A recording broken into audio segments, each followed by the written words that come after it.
O, ayan na guys, nailagay na natin yung ating palaman sa loob ng ating sili. So, ready to wrap na siya. I-wrap na natin.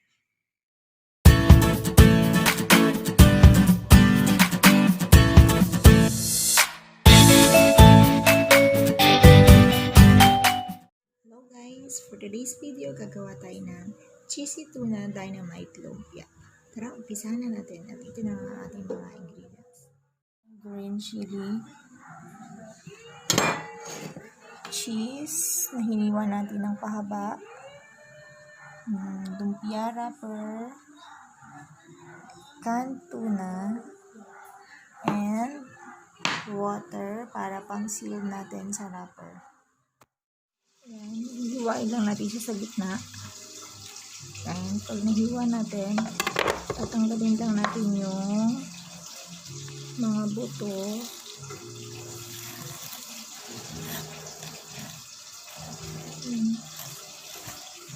Tsaka yung kulay puti. Kasi mapait yun. Tapos yung buto, yun yung magpapaanghang. Kaya dapat tanggalin natin siya. Yan, ulitin lang natin yung procedure hanggang matapos natin lahat yung ating green chili. Para mas mabawasan tayong anghang, pwede natin siyang ibabad ng ilang minuto sa tubig. Yan, tsaka bago natin ilagay yung mga fillings nila. Yan, ganyan dapat. Dadagyan natin yung tuna. Then, cheese.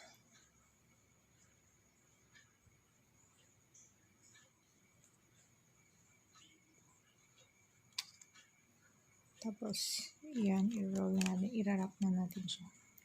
So, ayan na guys, nailagay na natin yung ating palaman sa loob ng ating sili. So, ready to wrap na siya, i-wrap na natin. Tapos, para ma-seal natin siya, papahiran natin siya ng konting tubig doon sa dulo ng wrapper para magkadikit sila, para hindi bumuka pag pinirito natin. Babasahin lang natin yung dulo ng wrapper.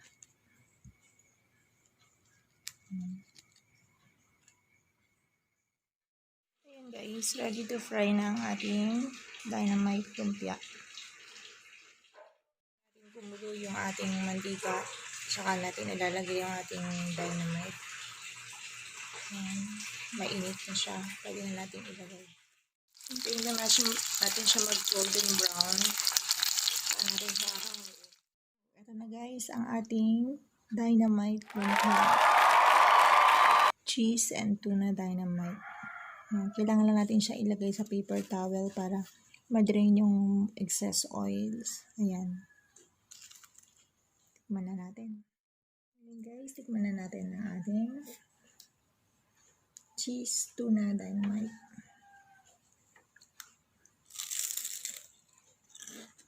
Yan.